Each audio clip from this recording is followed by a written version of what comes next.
में हर आदमी बोलने की कोशिश में लगा हुआ हो और एक अजीब सी काव काव पूरे जगत में फैली हो, तो क्या मैं चुप नहीं रह सकता? अब मैं तो बोलता था, मेरा काम लिखना है, बोलना नहीं। तो उसके जवाब में मैं यही कहूंगा हुजूर, ये बस मेरा कहने का स्टाइल है, वरना तो मैं लिख ही रहा हूं। लेकिन आप ही सोचिए, अगर मैं कहूं कि मैं डॉक्टर हरि मोहन का पेन लिख रहा हूं तो ये कितना अटपटा लगेगा। इसीलिए जनाब अर्ज किया है कि मैं डॉक्टर हरि मोहन का पेन बोल रहा हूं।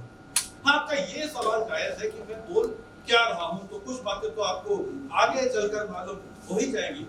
फिलहाल मेरे बोलने का कारण एक गोष्ठी है जिसमें 5 चीजों ने हिस्सा लिया। एक तो मैं खुद, दूसरे डॉक्टर हरि मोहन की टेबल, तीसरे उनकी डायरी, चौथी उनके कमरे की दीवार पर लगा हुआ आईना और 5वीं टेबल के सामने वाली कुर्सी। हम लोग वैसे बीच-बीच में डॉक्टर के बारे में बातें करते रहते हैं, लेकिन इस गोष्ठी में निर्णय लिया गया कि अब उस पर बोला भी जाए। सवाल उठा कि भाई अगर बोलना है तो कौन बोले?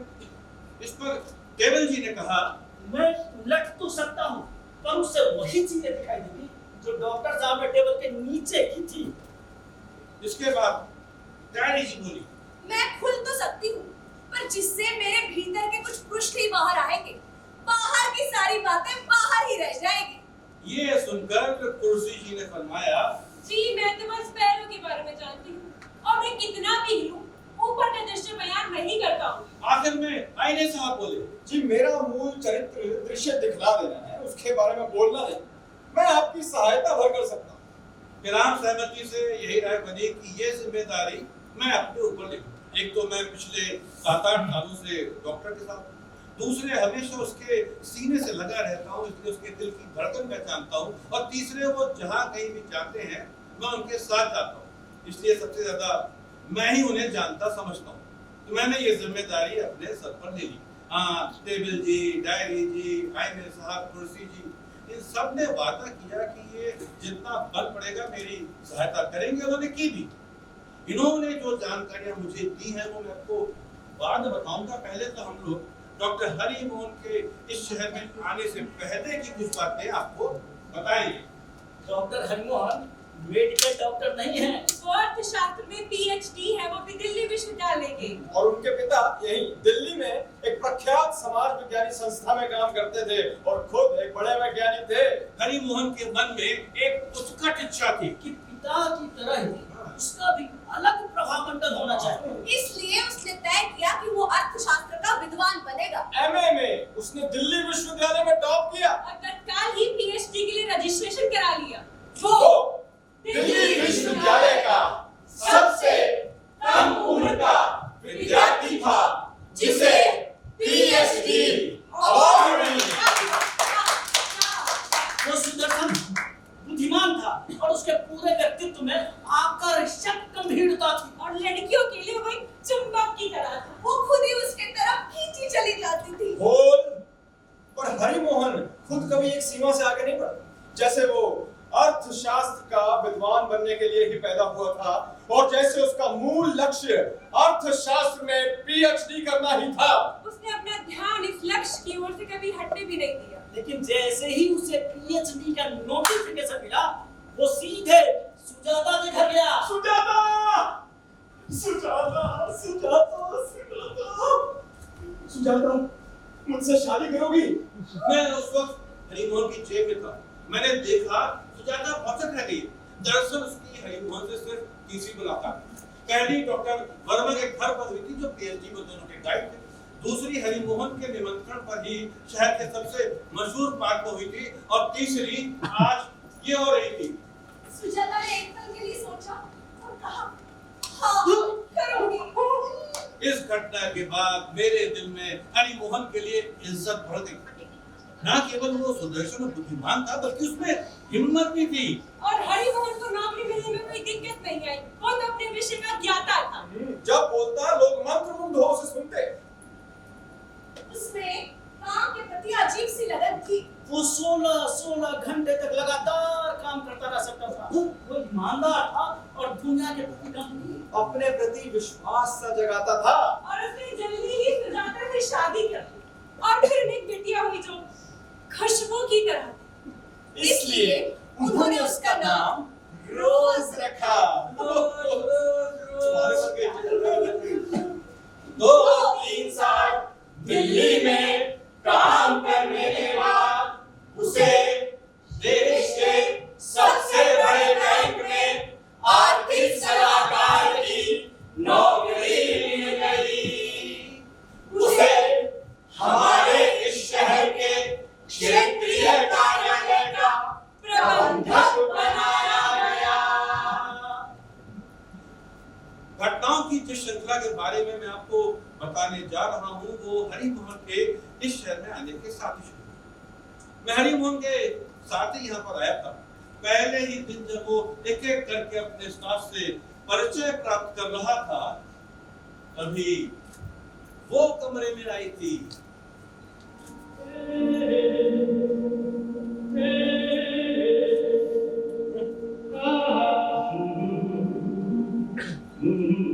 हरिमोहन ने सर उठाकर देखा। उसके सामने मगर सुंदर लड़की जिसकी बड़ी बड़ी आंखें और सुती हुई नाक थी बड़े ही परिष्कृत अंदाज में उसके सामने खड़ी थी। डॉर्थी में अद्भुत सांवला सौंदर्य था, केरल की खूबसूरत महिलाओं के जैसा सौंदर्य। मैं उस वक्त भी हरिमोहन की जेब में था। मैंने सुना उसके दिल की धड़कन अचानक तेज हो गई। मुझे बहुत आश्चर्य हुआ। ये हरिमोहन के स्वभाव के बिल्कुल विपरीत था। उसने मुस्कुराकर हौले से डॉर्थी से कहा, Sit down, Dorothy. So you are a steno? Yes. Okay then. Let us try your skills. उसके बाद हरिमोहन ने उसे कई पत्र डिक्टेट करा, कुछ जरूरी और कुछ गैर जरूरी। और जब डॉर्थी कमरे से बाहर चली गई तो हरिमोहन अपनी कुर्सी की पीठ से सिर टिकाकर बैठ गया और कुछ देर तक सोचता रहा। और उसके बाद तो ये एक सिलसिला सा बन गया। हरिमोहन सुबह आकर जल्दी जल्दी अपनी डाक पढ़ता और जिन लोगों से बात करनी होती उन्हें फोन पर निपटाता। और वो अपने ऑफिस के सभी कर्मचारियों को एक साथ बुलाता, एक मुश्त उसे आदेश देता और फिर डॉर्थी को बुलाता और उसे डिक्टेशन देता और फिर टाइप किए हुए ड्राफ्ट को बदलता, उसे दोबारा डिक्टेशन देता, उसमें फिर सुधार करता और इस तरह अधिक से अधिक समय तो डॉर्थी के साथ ही गुजारता। ये सिलसिला यूं ही करीब 6 महीने तक चला। अब हरिमोहन कभी कभार डॉर्थी को बिना काम के भी अपने कमरे में बुला लिया करता था और उसके साथ हल्के फुल्के मजाक भी कर लेता था। डॉरेथी को एक बार ऐसा भ्रम हुआ था कि वो शाम को घर जाने के लिए जब बस स्टैंड पहुंचती तो हरिमोहन ने अपनी गाड़ी लेकर उस रेस्टोरेंट में पहुंच जाते जिसके सामने उसकी बस खड़ी होती। हालांकि रेस्टोरेंट के शीशे काले थे और बाहर से अंदर नहीं देखा जा सकता था, पर डॉरेथी को लगता था कि हरिमोहन उसे विदा करने के लिए रेस्टोरेंट में आते हैं और अंदर बैठकर उसे देखते रहते हैं। एक दिन डॉरेथी ने मजाक करते हुए कहा, सर वो आजकल आपकी वाइफ यहाँ नहीं है क्या? क्यों? नहीं, अब वो रोज शाम को रेस्टोरेंट में चाय पीने जाते हैं। रेस्टोरेंट में चाय पीने नहीं जाता हूँ। तो फिर क्यों जाते हैं? तुम्हें क्यों बताएं? ये सुनकर डॉर्थी का चेहरा लाल हो गया। डॉक्टर ने भी इसे शुभ संकेत माना। इसके बाद का घटना चक्र तेजी से चलने लगा। जिस घटना का जिक्र मैंने अभी आपसे किया है उसके 2-3 महीने बाद हरिमोहन को टूर पर जाना पड़ा। उसे अचानक ऑफिस से निकलना पड़ा था, शायद इसीलिए मुझे वो भूल गया। मैं वहीं टेबल पर छूट गया। उस दिन डायरी जी भी टेबल पर ही रह गई थी। शाम के समय ऑफिस बंद होने के बाद डायरी जी खिसक कर मेरे पास आई और बोली, भाई साहब, हाँ, क्या हाल है? मैं ठीक हूँ। या आजकल हमारी मुलाकात नहीं हो पाती। या हरिमोहन ने मुझ पर लिखने के लिए हरी रोशनाई वाले पेन का इस्तेमाल करना शुरू कर दिया है। अच्छा, लेकिन हरी रोशनाई वाले हो या काली स्याही वाले, सभी अपने भाई बंद। हाँ, आपसे मुलाकात नहीं हो पाती, इस बात का दुख है। आपको पता है कि हरिमोहन क्या लिखता है? नहीं, कविताएं। गाड़ी की पुलिस मैंने देखा, उनके पृष्ठों में हरिमोहन ने ढेर सारी कविताएं लिखी थी और उनमें जगह-जगह डॉर्थी का जिक्र था। तीसरे पन्ने पर लिखा था, डॉर्थी डॉर्थी, डॉर्थी, तुमने मुझे पागल बना दिया है डॉर्थी, मैं क्या करूं? आगे एक जगह लिखा हुआ था। अरे आज मुझे समझ आया कि ये डॉर्थी अचानक मेरे इतने करीब कैसे आ गई। असल में वो मेरी बचपन की दोस्त ऋतु की तरह है। हाँ, ऋतु की जैसे ही उसकी आंखें हैं, वैसा ही उसका चेहरा, वैसा ही अंदाज। ये डॉर्थी बिल्कुल ऋतु ही तो है, और वैसी ही झंझनाहट पैदा करती है। एक और पृष्ठ पर लिखा हुआ था। अरे अब बर्दाश्त नहीं होता है। क्या प्रस्ताव कर दूं? हाँ? तू स्वीकार कर लेगी? अगर नहीं तो फिर ऑफिस में कितनी बदनामी होगी, मैं तो कहीं का ना रह जाऊंगा। और सुजाता, उसे कितनी चोट पहुंचेगी? मैं किससे बात करूं? मैं क्या करूं? मैं और डैडी जब भी बातें कर ही रहे थे कि तभी किसी के बोलने की बीच में आवाज आई। अरे वो क्या करूं से आगे ही निकल गया है। मैंने देखा तो ये कुर्सी जीती जो थोड़ा खिसक कर आगे आने की कोशिश कर रही थी, लेकिन बीच में टेबल चढ़े हुए थे। खैर वो आगे आई और बोली, उसने पहले ही दोस्ती के पैर बढ़ा दिए हैं। दोस्ती के पैर? जी हाँ, वो दोस्ती के हाथ नहीं बढ़ा सकता, उसमें खतरा है, इसलिए उसने दोस्ती के पैर बढ़ाना शुरू किया है। और डॉरथी मुझ पर ही बैठती है। वो डिक्टेशन लेते समय अपने पैरों को मेरे पाँव में लिपटा लेती है। एक दिन मैंने देखा कि 2 और पैर उसकी ओर बड़े आ रहे हैं, और उन पैरों में जूते नहीं थे, सिर्फ मोजे थे। उन्होंने डॉरथी को हिचकते हुए छुआ। ओए वाह! डॉरथी ने अपने पैर हटा लिए और एक सिलसिला सा बन गया। रोज तो पैर डॉरथी की तरफ बढ़ते और वो रोज अपने पैर हटा लेती। अरे फिर किया था, एक दिन उसने अपने पैर नहीं हटाए। ये कहकर कुर्सी जी फिर सहज पड़ी।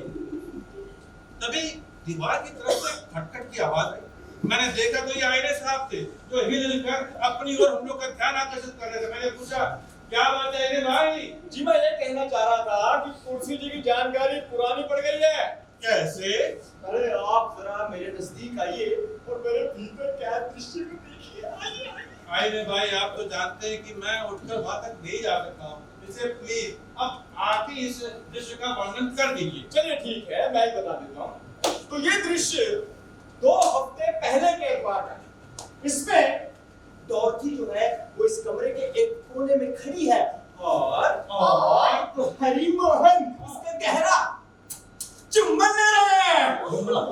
जी कभी कमरे में से वो करके हंसने की आवाज आई।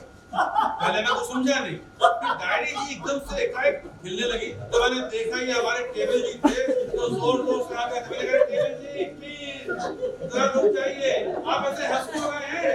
ये हफ्ते की ही तो बात है। अरे क्या बात है, जरा हम लोग को बताइए। अरे ये आज की ही घटना है। हाँ, टूर पर जाने से पहले हरमोहन ने डॉरथी को बुलाया और कहा, डॉर्थी मैं टूर पर जा रहा हूँ। डॉरथी उदास हो गई। उसने पूछा, सर आप किसी और को नहीं भेज सकते? डॉर्थी मेरा जाना जरूरी है। डॉरथी अचानक अपना हाथ टेबल के नीचे से बढ़ाई और हरमोहन के घुटने छुए। हरमोहन विवल हो, वो भी टेबल के नीचे घुस गया और डॉरथी का हाथ चूम लिया। वो आगे बढ़ने ही वाला था कि हम लोगों ने सांसें रोक ली कि अचानक दरवाजा खुला और चाय लेकर बहादुर अंदर आ गई। उसने देखा कि हरमोहन कुर्सी पर नहीं है और डॉरथी बैठी हुई है। उसे बहुत ही आश्चर्य हुआ। डॉरथी ने अपना हाथ खींच दरवाजा खुलने की आवाज सुनकर हरमोहन साहब भी टेबल के नीचे से बाहर आए और बाहर आते ही बहादुर से उसने क्या कहा पता है? क्या? पेन नीचे गिर गया था। सभी पेन जी उसके जेब में ही थे।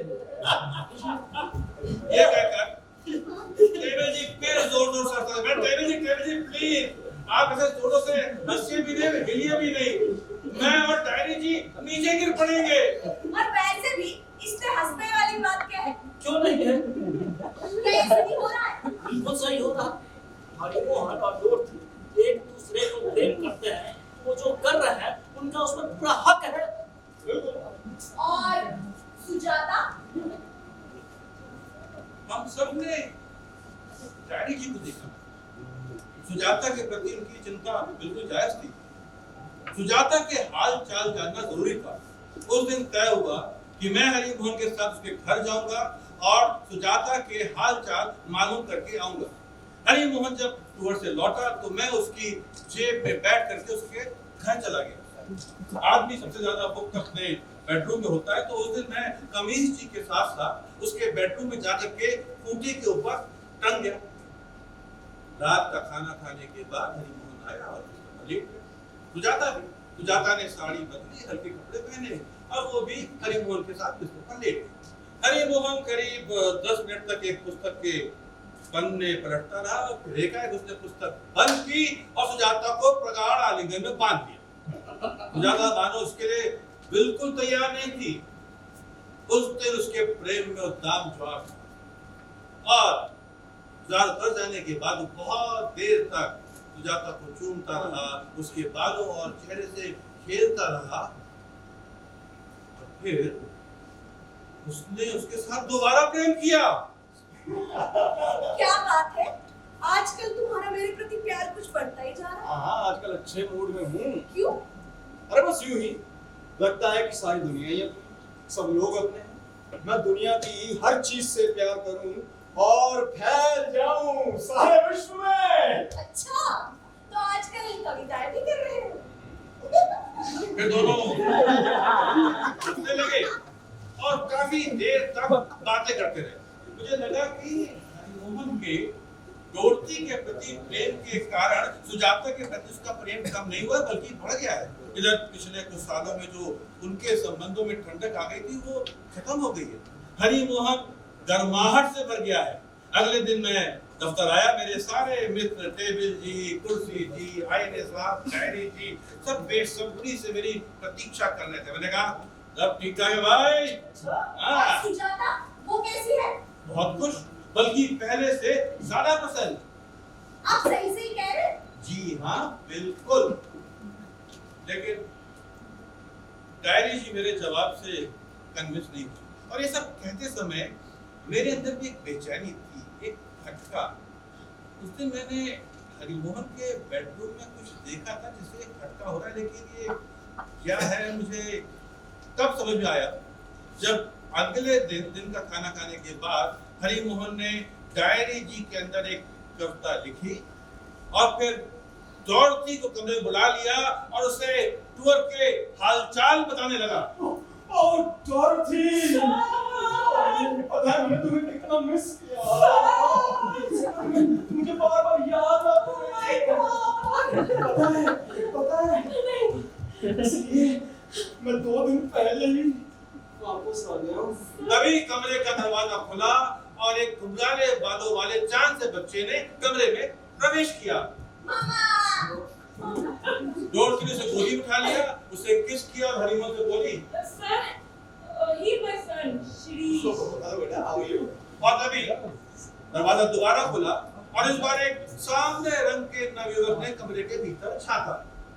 पापा! डॉर्थी ने उससे कहा जस्ट अ मिनट जेम्स। और फिर हरिमोहन से बोली सर, मैं अभी ना। और कमरे से बाहर चली गई। अरे डायरी जी, डॉर्थी भी शादीशुदा है। जी हाँ। और तब मुझे समझ में आया कि उस दिन मैंने हरिमोहन के बेडरूम में वो क्या देखा था जिससे मुझे खटका हुआ था।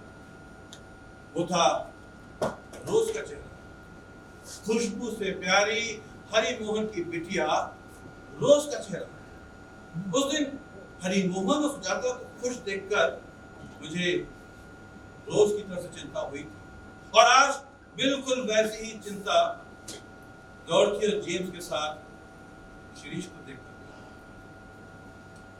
दोस्तों, इस प्रेम कहानी का जब भी, जैसे भी, जो भी अंत हो, उसका असर रोज और शिरीष के हिस्से के प्रेम पर नहीं पड़ना चाहिए। डैडी, आप क्या कहते हैं? उनके हिस्से का प्रेम उन्हें मिलना ही चाहिए। टेबल जी, उनके हिस्से का प्रेम उन्हें मिलना ही चाहिए। कुर्सी जी, आइने साहब जी, उनके हिस्से का प्रेम उन्हें मिलना ही चाहिए। अच्छा, तो आइए। उनके हिस्से का प्रेम उन्हें मिलना ही चाहिए।